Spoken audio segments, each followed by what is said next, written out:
First पहिला question काय आहे? Use Whittaker method. आता इथे तुम्हाला क्लासिफाय करायला बॅक्टेरिया, प्रोटोझोआ वाचताना नीट मी सांगते तसं बॅक्टेरिया लक्षात येते bacteria, protozoa, fungi, algae, prokaryotic and eukaryotic. ह्या स्पेलिंग सेम आहेत. कॅरिओट प्रो आणि यू फक्त लक्षात ठेवायचं. Microbes microbes. आता ह्याचे कॅटेगरी कसे होतात तुम्ही प्रोकॅरिओटिक मध्ये बघितलेलं आहे. मायक्रो ऑर्गॅनिझम दोन पार्ट मध्ये डिव्हिजन होतात, सेल्युलर ऑर्गॅनिझम आणि नॉन सेल्युलर ऑर्गॅनिझम. सेल्युलर म्हणजे काय? सेल्युलर ऑर्गॅनिझम म्हणजे काय?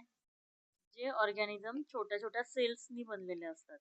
आणि नॉन सेल्युलर म्हणजे जे सेल्सनी बनलेले नसतात. व्हायरसेस. नॉन सेल्युलर मध्ये एकच प्रकार येतो, व्हायरसेस. सेल्युलर मध्ये पुन्हा दोन प्रकार पडतात. प्रोकॅरियोटिक, बोलताना कसं बोलायचं हे? प्रोकॅरियोटिक, यूकॅरियोटिक. ठीक आहे, मी स्पष्ट बोलते कारण ते स्पेलिंग सुद्धा तुम्हाला तसे लिहिता आले पाहिजे. प्रोकॅरियोटिक मध्ये युनिसेल्युलर, त्याच्या अंडर एकच ग्रुप येतो, बॅक्टेरिया. हे काय आहेत? सेल टाईप आहेत. सेल टाईप कसे होणार आहेत बघा. मायक्रो ऑर्गॅनिझम सेल्युलर मध्ये त्याचे टाइप्स पडतात. युनिसेल्युलर हा टाइप एक आहे बघा, इथे मी लिहिलंय सेल टाईप, राईट. म्हणून प्रोकॅरियोटिक, युकॅरियोटिक दोन टाइप आहेत. सिंगल सेल असलेला प्रोकॅरियोटिक, त्याच्यामध्ये एकच ग्रुप येतो, बॅक्टेरियाचा ग्रुप. युकॅरियोटिक मध्ये दोन्ही प्रकार येतात, युनिसेल्युलर आणि मल्टीसेल्युलर. बघा, युकॅरियोटिक मध्ये फंगी हा युनिसेल्युलर पण असू शकतो, मल्टीसेल्युलर पण असू शकतो. आणि युकॅरियोटिक मध्ये युनिसेल्युलर मध्ये एकच ग्रुप आहे, कोण आहे? प्रोटोझोआ. आणि युकॅरियोटिक मध्ये पुन्हा दोन्ही असू शकतात, असं कोण आहे? अल्गी. ओके. आणि व्हायरसेस पुन्हा काय? नॉन सेल्युलर मध्ये. ठीक आहे. देन आता ह्या सगळ्यांचे ऑर्गॅनिझम्स झाले युनिसेल्युलर, ह्याच्यामध्ये सेल्स नसतात. मग हा जगतो कसा? तर ह्याला लिव्हिंग आउटसाइड होस्ट, म्हणजे एकतर त्याला ॲनिमल बॉडी लागते, किंवा प्लांट बॉडी लागते, किंवा ह्युमन बॉडी लागते. बरोबर ना? कोरोना व्हायरस आपण म्हणत होतो की लोखंडावरती राहतो वगैरे, नाही का, जिन्याला हात लावायचा नाही, पण तिथं तो जास्त वेळ राहायचा का? नाही, कितीतरी सेकंद. तो दुसरी बॉडी अटॅच होण्यासाठी नेहमी बघत असायचा. लक्षात येतं? कोरोना व्हायरसला कुठला तरी होस्ट लागतो. होस्ट म्हणजे कोणती तरी बॉडी लागते, ह्युमन बॉडी, ॲनिमल बॉडी किंवा प्लांट बॉडी. म्हणून बघा, टोमॅटोला व्हायरस लागतो. तुमचा एक क्वेश्चन आहे ना, टोमॅटोचं व्हायरस काय? त्या व्हायरसचं नाव होतं virus wilt. Tomato wilt is a viral disease. ठीक आहे. बरं, आता हे लक्षात ठेवण्यासाठी एक शॉर्टकट आहे, BF पाव. तुम्हाला हे क्वेश्चन देतीलच, कधी कधी डायरेक्टली म्हणतील विटकर मेथड क्लासिफाय करा. मग तुमच्याकडे हे लक्षात आहे का तुमच्या? तर नाही. तर कसं लक्षात ठेवायचं? B for bacteria. बघा, B for bacteria, fungus, protozoa, algae आणि व्हायरस. ह्या सिरीज मध्ये लिहिलं की तुमचं शॉर्टकट मध्ये होऊन जातं. लक्षात येत आहे? पहिलं मायक्रो ऑर्गॅनिझम, त्याच्यामध्ये दोन प्रकार, सेल्युलर, नॉन सेल्युलर. सेल्युलर मध्ये पुन्हा दोन प्रकार, प्रोकॅरियोटिक, युकॅरियोटिक. प्रोकॅरियोटिक मध्ये खाली सिरीजने लिहित बसायचं, BFPAV. Bacteria, fungus, protozoa, algae, viruses. या क्वेश्चनची न बघता ह्या डायग्रामची प्रॅक्टिस करायची आणि ह्या डायग्राम वरून ही वाक्य लिहायची. आधी काय करायचं? डायग्राम न बघता डायग्राम काढलं की तुम्हाला हे करता येणार आहे. ही खालची आहे ती ग्रुपची नावं, ही सेल टाईपची नावे, ऑर्गॅनिझम्स, युनिसेल्युलर, नॉन युनिसेल्युलर, आणि एक्झाम्पल्स तुम्ही करू शकता. बॅक्टेरिया लॅक्टोबॅसिल. लॅक्टोबॅसिल लक्षात आलं की कोणतं येणार आहे? काय लक्षात ठेवायचं? लॅक्टोबॅसिल आलं की दही. Yes, curd. इंग्लिश मध्ये कर्ड. कर्ड मेकिंग साठी लॅक्टोबॅसिलस हे बॅक्टेरिया लागतं. फंगस मध्ये दोन एक्झाम्पल आहेत, यीस्ट आणि मशरूम. यीस्ट कशासाठी वापरतात? Yeast is use for making bread. आणि मशरूम माहिती आहे ना, मशरूम खाता ना तुम्ही. त्याच्यानंतर प्रोटोझोआ मध्ये एक्झाम्पल आहे अमिबा आणि पॅरामेशियम. हे सिंगल युनिसेल्युलर आहे. म्हणजे काय? सिंगल. अमिबा माहिती आहे ना, सिंगल सेल असतो ना अमिबा. आणि पॅरामेशियमची पण तुम्ही काल डायग्राम काढली, ती पण काय आहे? Single cell. ठीक आहे. अल्गी. अल्गी म्हणजे ग्रीन कलरचे प्लांट्स असतात. ह्याचं प्रोनाउन्सिएशन मी सांगितलं तुम्हाला, कॅमिडोमोनस. कॅमिडो आणि स्पायरोगायरा. ठीक आहे. व्हायरसेस मध्ये तुमचा फॅमिलियर कोरोना व्हायरस आणि इन्फ्लुएन्झा व्हायरस. इन्फ्लुएन्झा म्हणजे काय रे? तुम्हाला ताप येतो ना, इन्फ्लुएन्झा असं म्हणतो आपण, इन्फ्लुएन्झा व्हायरस. तो सुद्धा एकाला ताप आला की घरात सगळ्यांना येतो किंवा सर्दी होते, कारण तो व्हायरस काय करतो, लगेच दुसरी बॉडी शोधतो. आता कम्प्लीट द 5 किंग. आधी क्वेश्चन वाचायचं आणि मगच पुढे जायचं. Complete the 5 kingdom method of classification using living organism. Prokaryotic, eukaryotic, right. पुन्हा बघा, प्रोकॅरियोटिक मध्ये युनिसेल्युलर, युकॅरियोटिक मध्ये युनि पण येतं आणि मल्टी पण येतं. आता ह्याच्यामध्ये monera, protista, fungi, plantae and animals. इथे जे एक्झाम्पल्स दिलेत तेच घ्यायचे आपल्याला इथे. ठीक आहे. युनिसेल्युलर मध्ये मोनेरा दिलाय का? ओके. आता आपण मागच्या क्वेश्चन मध्ये कोण बघितला युनिसेल्युलर मध्ये? बॅक्टेरिया. कोण बघितला? बॅक्टेरिया. त्याच्यानंतर फंगस. काय शॉर्टकट होता? बी. शॉर्टकट काय होता? बी एफ एफ. पी पाव, पी ए व्ही, पाव. P F P A V. B for bacteria, F for fungus, P for protozoa, A for algae आणि B for virus. त्याच्यानंतर मॅच द पेअर आहे fungus, candida. Candid बी ऐकलं तुम्ही? Candid.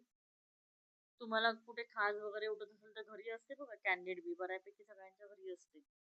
Fungus infection झालं तर आपण candida लावतो. Protozoa, amoeba. अमिबा कसा कसा आहे? युनिसेल्युलर का multicellular? Virus, bacteriophage. Algae, chlorella. मागे आपण 2 अल्गी बघितल्या. कोणत्या बघितल्या? स्पायरोगायरा आणि ते मोठं वालं स्पेलिंग कोणतं? क्लॅमिनो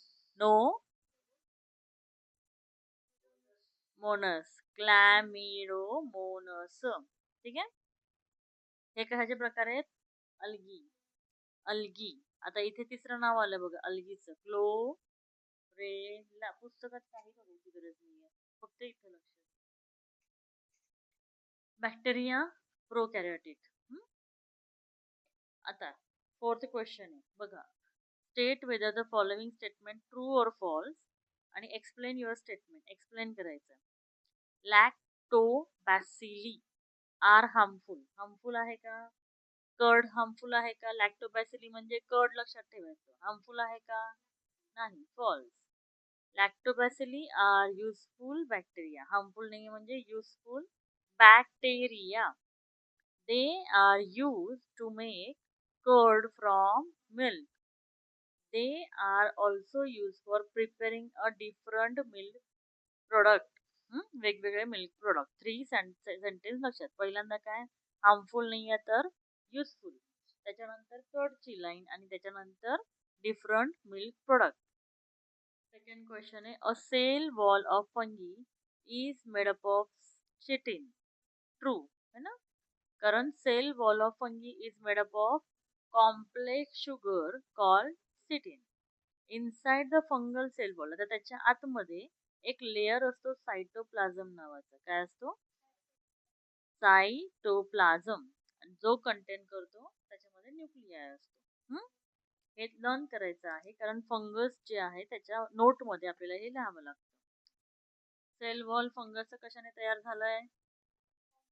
शुगर. त्याला काय म्हणतात? चिटिन.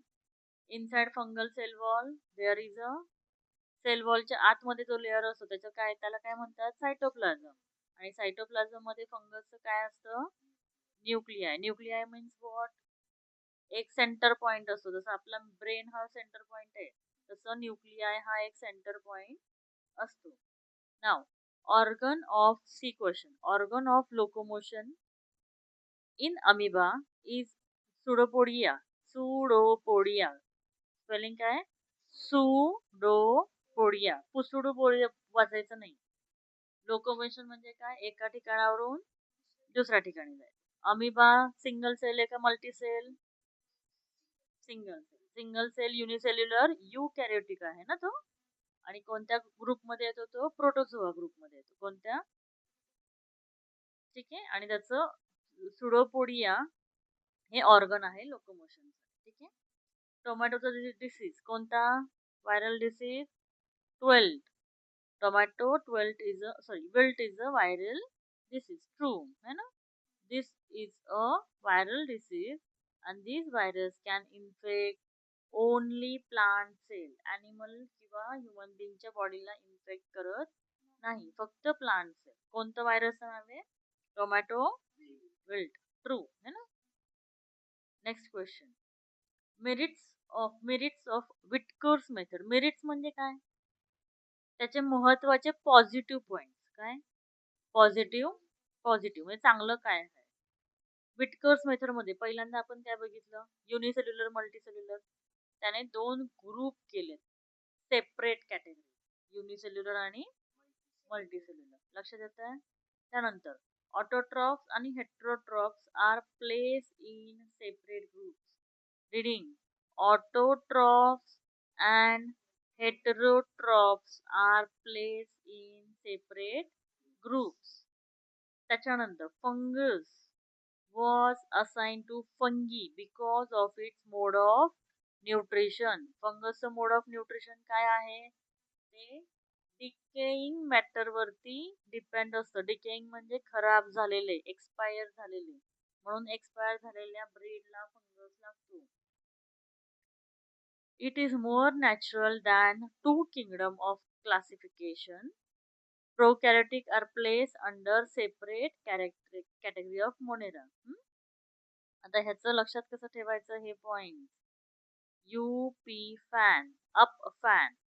यू से युनिसेल्युलर, बघा पहिला पॉइंट, युनिसेल्युलर मल्टीसेल्युलर सेपरेटेड, बरोबर. पी से हा प्रोकॅरियोटिक kept separately in Monera.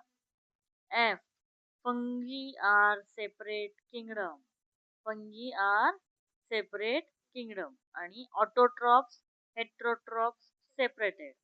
And N for more natural classification of two kingdom classification. Two kingdom classification means what? Prokaryotic, eukaryotic, separate.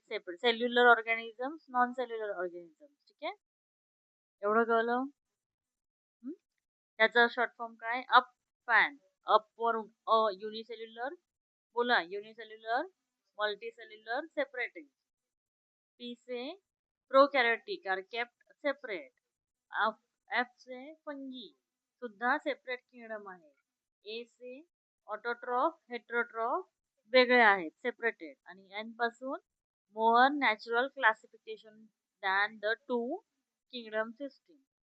हे काय आहे, कशाचा आन्सर आहे, कशाचा आन्सर आहे, merits of Whittaker's method of classification. महत्वाचे 5 पॉइंट. शॉर्ट फॉर्म काय, up fan. Up fan उत्तरात लिहायचं नाही, हे तुमच्यासाठी आहे. ठीक आहे, सध्या एवढं हे